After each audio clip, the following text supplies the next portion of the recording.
Hello everyone. Today we will start the MSc Previous Chemistry paper 3rd. It's paper 3rd and it is known as Physical Chemistry. The very first unit of Physical Chemistry is the quantum mechanics. So quantum mechanics, before starting the main topic quantum mechanics, we will go to the introductory idea. What is mechanics?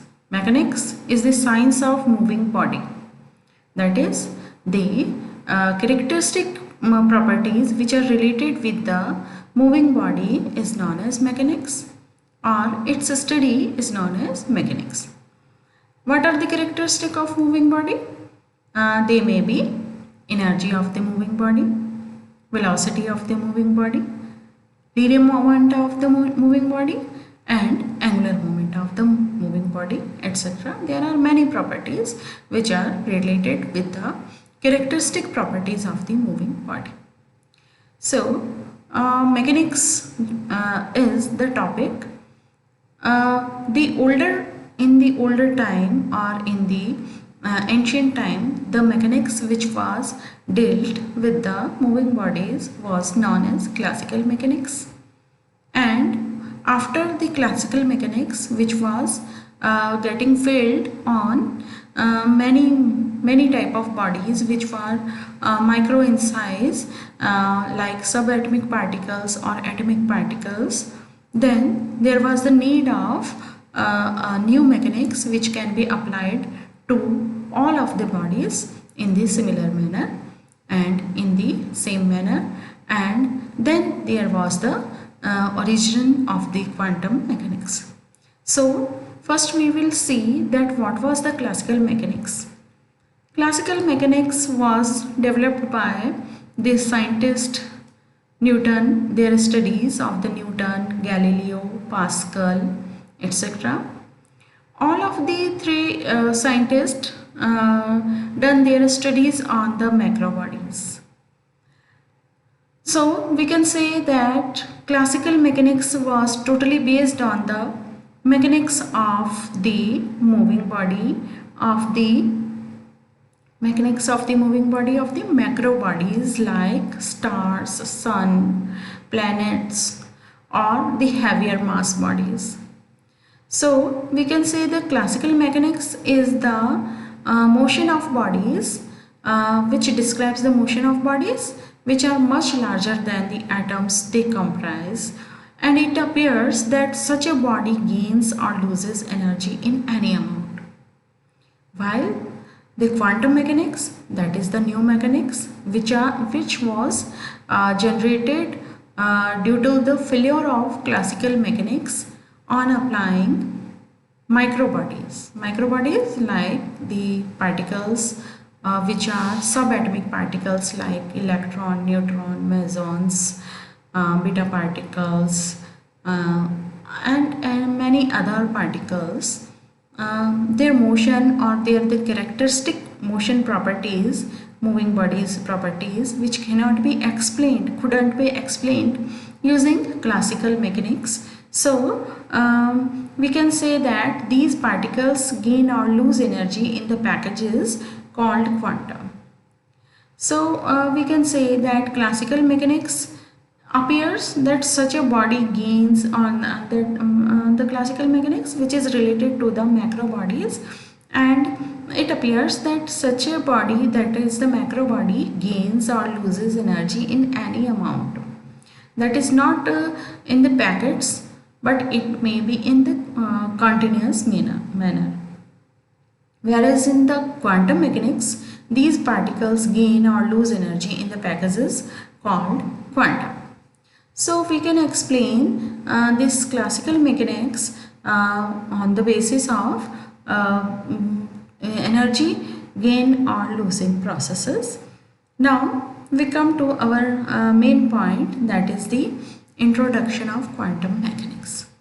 So what is the history of quantum mechanics? The history of quantum mechanics is related with the Bohr's atomic model.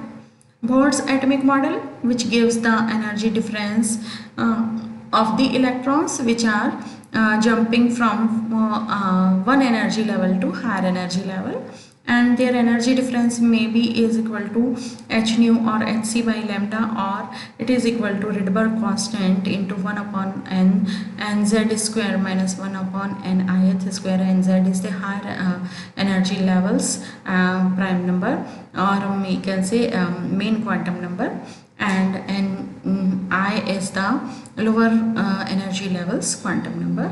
And also the energy which can be related is the Einstein's energy relationship, by which the energy of the particle and wave can be related with the properties like E is equal to mc square, where c is the light velocity of the light and energy of the E is the energy and m is the mass of the. So here it is the energy which is really related with the wave property and the particle property. So we can say that wave versus particle, that is the every body can behave like as a wave and as a particle, and this was the de Broglie hypothesis. And de Broglie what it gave, that the dual nature of the particle, wavy nature, and also the particle nature of the any particle or any moving body. So we can say in the Bohr's atom that the MVR is equal to NH upon 2 pi, and these are the quantum tools. And according to de Broglie hypothesis, there was the Schrodinger equation like H psi is equal to E psi. And we can say that in the Heisenberg's uncertainty principle, that is the uncertainty in the measurement of momenta and the position simultaneously, and it showed that we cannot accurately determine the position of the momenta and the position of a moving microbody simultaneously, because if we drop a light on the moving body to measure its momenta, then what will happen in this light, this radiation of light or the light ray will interact with the particle, and this will deviate its path, and the path will be deviated, so its position will be deviated and its velocity will be deviated. So totally it is the uncertainty in the measuring its position and velocity. And so it's the Heisenberg uncertainty principle. And according to Heisenberg and de Broglie hypothesis, there was the new quantum mechanics was developed, and which is known as quantum mechanics. Now we come to the basic theory of quantum mechanics, which is related with the macro bodies and micro bodies. Energy and matter, size of matter, particle property, and wave property. When the matter is large in this size, that is it is microscopic, it is large, it is very heavy, then what will happen? We can see its or feel its property mainly in the particle nature, that is its particle property can easily be determined and can easily be visible or determinable. Otherwise, while the wavy property, its wavy property cannot be observed and it is unobservable. Whereas the particles of intermediate size like electron, it will show some its particle property and some of its wave property. Whereas in the case of small photon or subatomic particles, what will reflect? It will reflect its particle property. Very few particle property will be reflected, and very many there are large properties, wave properties are the mainly described or mainly determined or mainly shown.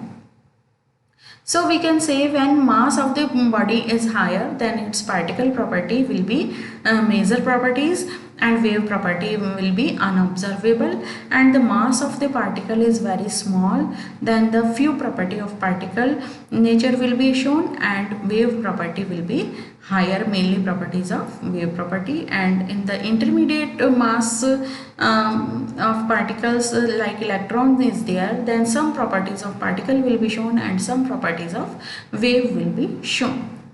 This is the electromagnetic spectrum of the light, that is the wavy nature of light, which can be easily explained by this spectrum. In this range, that gamma rays have the highest energy, that is the wavelength is the increase is increasing mode. So the when wavelength is increasing, energy gets decreasing. So gamma rays is the highly energetic rays. Then the lower energy rays are X-rays, and the rays which are much lower than X-rays in energy are the ultraviolet, then visible, then infrared and microwaves, and then the lowest energy frequency radiations are the radio frequency waves. Whereas the frequency which is getting increasing in this side, so we can say that lowest frequency are the radio frequency, so lowest energy, and the gamma rays are of the maximum energy radiations are there. So we can say that microwaves, infrared, visible and ultraviolet rays are having the higher energy than that of radio frequency and radio frequency. Okay, so what is the visible region? Visible region is the only this small region which will have the wavelength in the range of 400 nanometer to 750 or near about 800 nanometer, and the light velocity c is equal to v naught lambda into v, and v lambda into nu lambda, c is equal to nu lambda, and energy is equal to h nu. So the speed of light is constant. We all know that its value is 3 into 10 to power 8 meter per second. Now we come to the next slide. So we have studied that the classical mechanics is based on the Newton's law of motion, and it describes the dynamic proportion of the macroscopic world. It failed to describe the behavior of the particles at atomic scale and the concept of quantum. What is the concept of quantum? Quantum is the energy in the form of packets. And in the discontinuous variable, what is the packet? That is the amount of energy which is not in continuous manner. Like if a particle has the energy ranging from 10 to 0.1, 10.2, 10.3, 10.4, 10. This is the continuous variable. No, this is not the continuous variable of energy. This is not quantum. Quantum is what? If its energy is 2, 3, 5, 10, 15. This is not a packet of energy, that is discontinuous variable. So the experiments of Young and Fresnel on light showed the latter behaved as waves. What the two interference experiments was done by Young and Fresnel. Young's slit experiment by dual slit experiment, and Fresnel's interference on light. They shows the light behaves as waves, not as particles.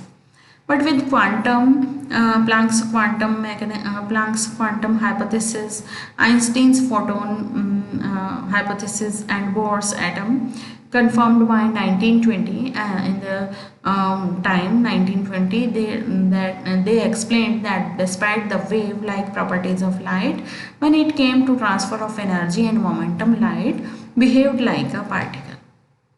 This led to the concept of quantum, which means a bundle or the unit of any form of physical energy such as photon, which represents a discrete amount of electromagnetic radiant energy. And lastly, in 1924, which was the most important year for the contribution of quantum mechanics, was the de Broglie, and made a formulation that particle behaves like waves. And after the study of de Broglie, it was the Heisenberg who gave the Schrodinger equation. And in the de Broglie's hypothesis, the wave property of the light, that is the lambda, that is the wavelength, is related with the particle property of the light, that is p. P is the momentum, linear momentum of the particle, and lambda is the wavelength. Here the wave property and particle property both are interrelated. So we can say that this de Broglie's hypothesis gave a major change or major contribution to the development of the new quantum mechanics. All particles have a wave characteristic where they are moving with a moving momentum. The macroscopic objects which have a large mass have a wave with very small wavelength. So what are the conclusions of these studies? Are the conclusions, the very first conclusion is the particle and the wave aspect of electromagnetic radiations. The second conclusion is the wave aspect of the particle allows the calculation of the probability of locating the particle. The third conclusion is the prediction of the locations of the photons and subatomic particle like electron, neutron, etc. And the probability of finding the particle in the nucleus or every on the place is given by its Eisenfunction's square. E is the Eisenfunction, which is the function of the position and time, r position and t time.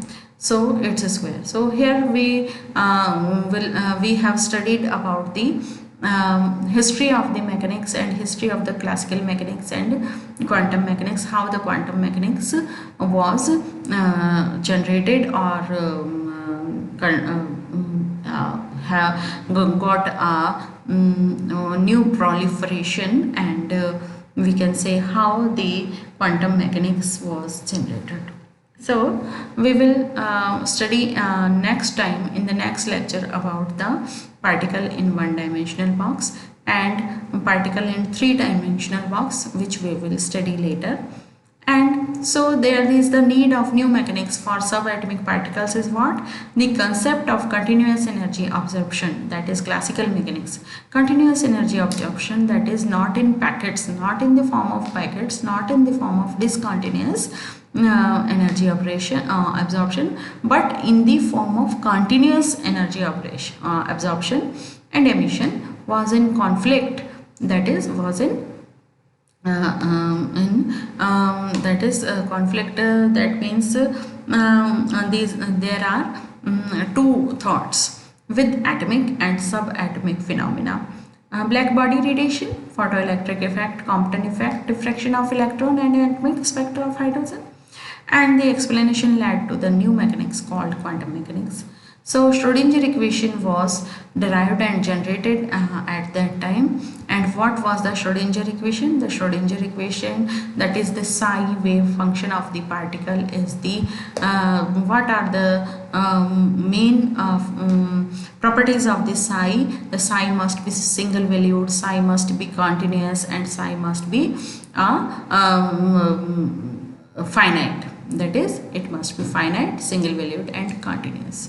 So we can say that these are the properties of psi, which is which are the wave functions. Now we will stop our lecture here, and in the next lecture we will start with the one-dimensional box, case of one-dimensional box, particle present in one-dimensional box and three-dimensional box. Till then, thank you very much.